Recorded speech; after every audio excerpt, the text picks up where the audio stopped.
예, 안녕하세요. 동갑노무사입니다. 저희 옆에 있는 최소한 노무사님이랑 저희 수험 때 얘기를 조금 거슬러 올라가서 좀 얘기를 해볼까 해요. 수험 볼 때 기억나세요, 지금?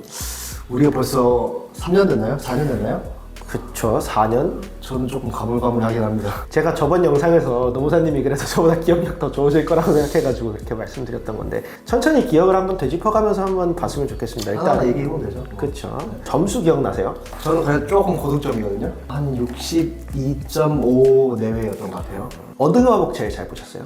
경조가 64점이 나왔습니다. 경조 잘 보셨고. 노무사님은 뭐 어떤 거 잘 보셨어요? 제가 그 소수점 차이로 붙은 굉장히 대표적인 예인데 저는 제가 유예로 첫 해에는 제가 58점 후반대를 맞아서 그때는 이제 59점 몇 제가 알기로 1, 2 뭐 이 정도가 커트라인이었는데 좀 아쉽게 탈락을 했고 둘째는 거꾸로 제가 60.03을 맞아서 저희가 29기가 사실 최초로 이제 60점이 넘어야 이제 뽑힐 수 있는 절대평가처럼 이렇게 좀 바뀐 그 해였어요. 저희 그 마이너스 통장 뚫으러 가는 그 모임 있잖아요. 그때 갔을 때도 저보다 낮은 분은 60.01 한 분 계신 것 빼고는 한 분도 못 봤습니다. 제가 거의 문 닫았죠. 우리가 그때 합격자가 몇 명이었죠? 300이 좀 넘어, 350 뭐 이 정도 됐던 것 같습니다. 노무사님은 한 330등 정도 했을까요? 제 뒤에 한 명 있을 겁니다. 네. 최소한 노무사님 굉장히 고득점인 거예요. 왜냐면 저희가 이 시험이 이게 뭐 절평처럼 보이지만 사실은 이제 상대평가하고 이게 표준 점수다 보니까 60점이랑 62.5랑 2.5점만큼이 뭔 차이냐라고 하시겠지만 거꾸로 이게 수석이라고 해도 70점이 넘지가 않는 그런 시험입니다. 경조 잘하셨다고 했는데 저도 경조가 저를 살려줬거든요. 저도 경조 64점 몇 나왔었는데 경조를 왜 선택했는지 한번 얘기해볼까요? 노무사님도 신망과시잖아요. 그렇죠. 네, 저도 신망과고 저희가 다 사회대 출신의 이 취직 안 되는 과의 공통점이 좀 있습니다. 근데 사회대도 약간 일종의 좀 경영 경제학 같은 거 살짝 배우잖아요. 그렇죠. 기본적인 것들. 그 경조 하시면은 이제 수험생분들은 아시겠지만 거기에 또 커뮤니케이션 이론도 들어가기 때문에 겸사겸사해서 골랐던 것 같습니다. 저는. 아무래도 그 응시하시는 숫자가 경조가 제일 많아요. 맞습니다. 그러다 보니까 그러면 내가 가서 좀 비벼볼 수 있지 않을까? 처음 똑같은 기본 베이스로 할 수 있고 강사님도 많고 결론적으로 뭐 저는 좋은 선택이었던 것 같습니다. 노무사 수험 준비하시는 분들이 사실 숫자 세기 싫어서 오신 분들이 좀 있는데 경제학이 그런 면에서는 또 어떻게 보면 꽝이라서 많이 선택을 안 하시는 감이 있고 그 다음에 이제 민소 같은 경우에는 흔히 말하는 옛날에 사시나 뭐 법대 출신 분들 아니면은 그분들이 워낙 잘하시니까 처음 들어가는 사람의 민소법으로 들어가는 좀 많이 어렵다라는 얘기를 좀 많이 들었었어요. 자연스럽게 경조 쪽을 택하게 된 것 같습니다. 수험 얘기를 조금 전반적으로 한번 해볼까요? 노무사님 수험은 어떻게 하셨어요? 어디서 하셨고? 저희 기수가 딱 그 코로나 기수예요. 저는 서울에 계속 살고 있었습니다만 계속 인강으로만 했습니다. 사실 여러분들 거의 안 들으시는 저는 방문각으로 첫 해를 다 했고요. 첫 해 이제 방문각만 하다 보니까 아무래도 좀 방문각이 좀 레어하잖아요. 사실 들으시는 분들이 그렇게 많지는 않으세요. 근데 이게 완전히 온라인 기준이고 그때 온라인 첨삭반이 처음으로 열려가지고 제가 시작을 했던 건데 방문은 나쁘지 않았고 둘째 해에는 흔히 말하는 메이저 강사님들 좀 이런 걸 좀 많이 들었었습니다. 저 같은 경우에도 저도 똑같이 인강으로 들었는데 서울에는 올 생각을 전혀 안 했어요. 일단 저는 당시에 대구에 있었고 서울로 오면은 내가 자취도 해야 되고 밥도 사 먹어야 되고 하다 보니까 그냥 학교를 또 다니던 중이었으니까 저는 또 학교를 다니면서 1차 시험을 준비했거든요. 제가 아마 노무사 중에서 제일 가성비 있게 합격하지 않았나 싶거든요. 예. 저는 노무사 단기 프리패스를 들었어요. 노단기 프리패스. 그때는 그 노무사 단기 2차 프리패스만 단독으로 판매를 했고 지금은 아마 통합으로 받는 것 같은데 정확한 금액은 기억 안 나지만 100만 원 안쪽으로 구매를 해서 그거를 듣고 합격을 했으니까 사실상 학원비나 인강비로는 크게 들지 않았죠. 저희 둘 다 되게 전혀 메이저하지 않은 곳을 들었네요. 지금은 이제 노단기가 조금 커졌지만 사실 저희 때만 해도 노단기 거의 선택한 사람 없었거든요. 다 신림 가서 했고 저는 현강 딱 한 번 가본 게 2차도 아니고요. 전 1차 때 민법이 도저히 들어도 저같이 이제 법과는 전혀 거리가 멀었던 사람한테 너무 어려워가지고 민법 1차 강의만 실제로 가서 들었었습니다. 1차 시험은 그럼 노무사님은 어떠셨어요?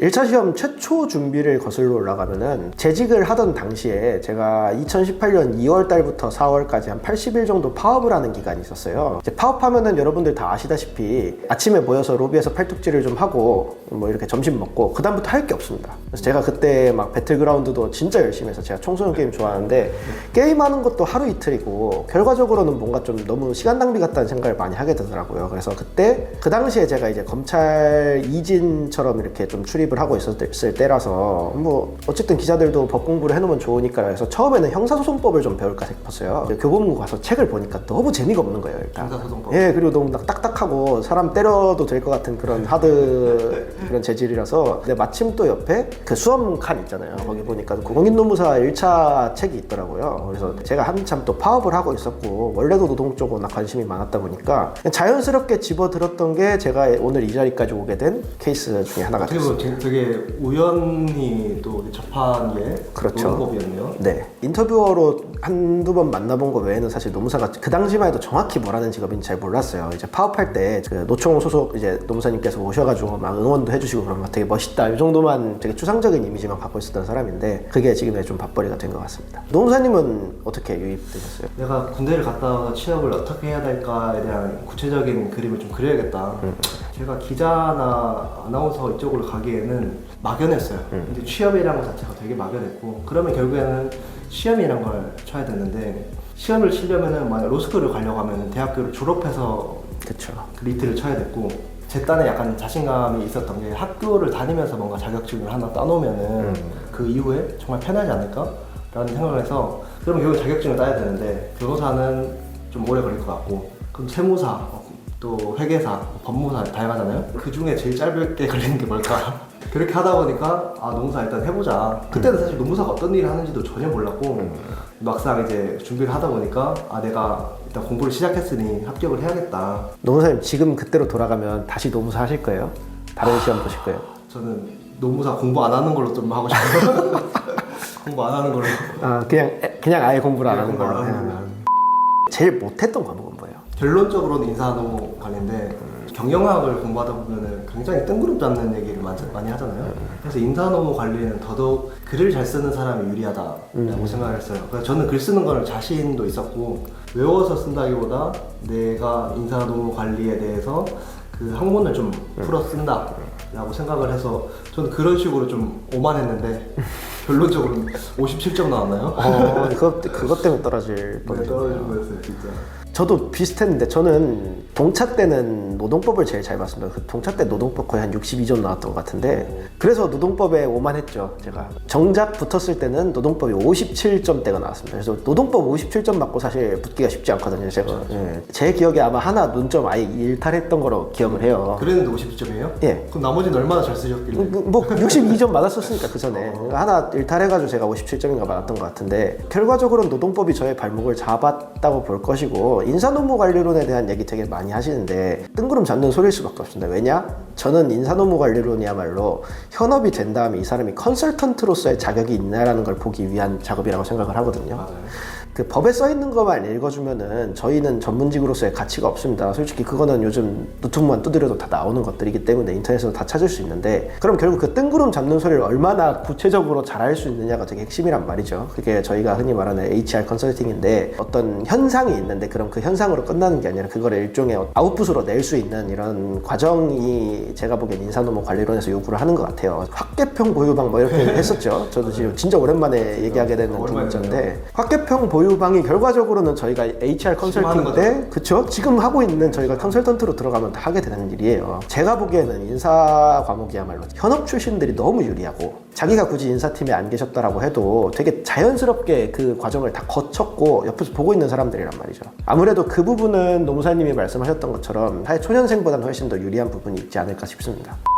노무사님은 기간 얼마 잡고 하셨어요? 생유에 1차를 붙고 나서 그 뒤에 2차를 무조건 붙어야겠다 라고 마음을 먹고 준비를 했고 목표대로 이뤄냈는데 지금 와서 제가 동기들 보니까 조금 빨리 된 케이스더라고요. 3년도 있고 뭐 4년 하시는 분도 있는데 그거에 대해서 제가 감히 좀 저의 비결이라고 하면은 저는 공부 시간을 순차적으로 올렸어요. 제가 당시에 수업을 할 때도 휴학을 하면서 아르바이트도 같이 병행이 됐는데 아르바이트를 하다 보니까 공부 시간이 아무래도 적었고 9월부터 2차 시험을 준비해서 9월, 12월까지 한 6시간에서 8시간 1월 해서 한 5월 정도까지 9시간 6월부터는 한 10시간, 12시간 하고 막판에는 한 12시간까지 이렇게 순차적으로 올리니까 그렇게 올리니까 그나마 제가 체력이 남아서서 막판에 에너지를 쓸 수 있었다. 결국에 노무사 시험에 합격의 당락을 결정하는 거는 제가 생각했을 때는 마지막 한 달인 것 같거든요. 저는 거의 풀로 2년이라고 보면 될 것 같습니다. 왜냐면 제가 뭐 파업 때 공부했던 건 다시 복직하면서 완전히 잊혀진 게 되기 때문에 제가 2018년도 11월 달에 딱 관두고 그때부터 이제 전업으로 공부를 시작했던 건데, 제가 노무사님 아시잖아요. 제가 그렇게 썩 부지런한 사람이 아니기 때문에 공부도 굉장히 비슷한 방식으로 했습니다. 저는 제가 전업이었는데도 순공 9시간 넘겨본 적이 아마 없을 겁니다. 그래서 항상 궁금한 게 12시간 순공이 가능한 거예요, 노무사님? 가능합니다. 가능하고 저는 그 순공 시간을 제 인스타그램에 제가 일일이 게시물을 다 올렸었어요. 스톱워치를 찍고. 그래서 그 게시물 개수를 나중에 세보니까 310개 정도 되는데, 그러면 결국에는 1년 동안 9월부터 8월까지 공부를 했다고 치면은 일요일 빼고 공부 다 한 거거든요. 주 6일은 무조건 하셨다는 52주가 빠지니까 1년이.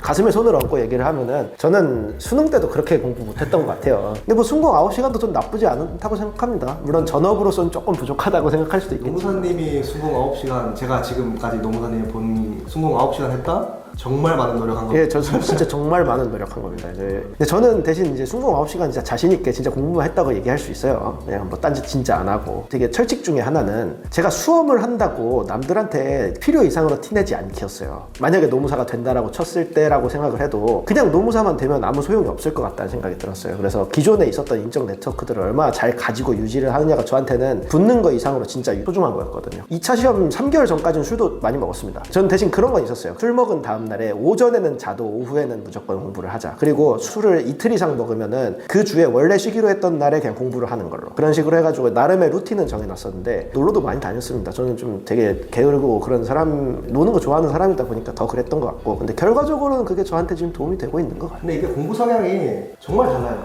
MBTI 얘기를 하자면은 저는 ENTJ거든요. 노무사님 MBTI 어떻게 되세요? ENFP, INFP 왔다 갔다 합니다. P와 J 성향이 확실히 나요. 저는 J가 정말 심하거든요. 맞아요. 심해요, 노무사님. 진짜 그러다 심해요. 보니까 아까 말씀 얘기도 J처럼 얘기한 것 같아요 지금. 또 한편으로 좀 약간 즉흥적인 분들, 이제 P의 성향을 가진 분들은 공부할 때 또 집중력이 되게 높으시더라고요. P라고 해서 아예 무계획적으로 사는 사람들은 당연히 아닌 거잖아요. 근데 이제 그 계획을 얼마나 세밀하게 짜느냐, 그리고 더 정확한 거는 계획대로 안 됐을 때 스트레스를 받으면 J고, 계획대로 안 되면 그거대로 어떻게 하는 게 P라고 생각을 하거든요. 저도 당연히 방금 말씀드렸던 것처럼 나름의 룰이 있었고, 저희 최선 노무사님이 일하는 이런 일지 같은 거 쓰는 거 보면 진짜 옆에서 보면 좀 거의 기절할 정도거든요. 전 절대 그렇게 못 쓰는데 그렇게 정해놓진 않았던 거죠. 사실 대부분의 수험생들 갑자기 연락하면 아, 나 지금 공부하는 중이라 못 간다고 해야 정상적이잖아요. 근데 전 갔습니다. 근데 대신 조정을 하는 거죠. 그 다음날과 그 주의 일정을 조정을 하면서 이렇게 좀 진행을 했던 거고, 그러니까 저는 그래서 저는 개인적으로는 29기 때 0.03점 차이로 못 붙었으면 30기 때 저 쉽지 않았다고 생각을 해요. 있겠어요. 예, 진짜로.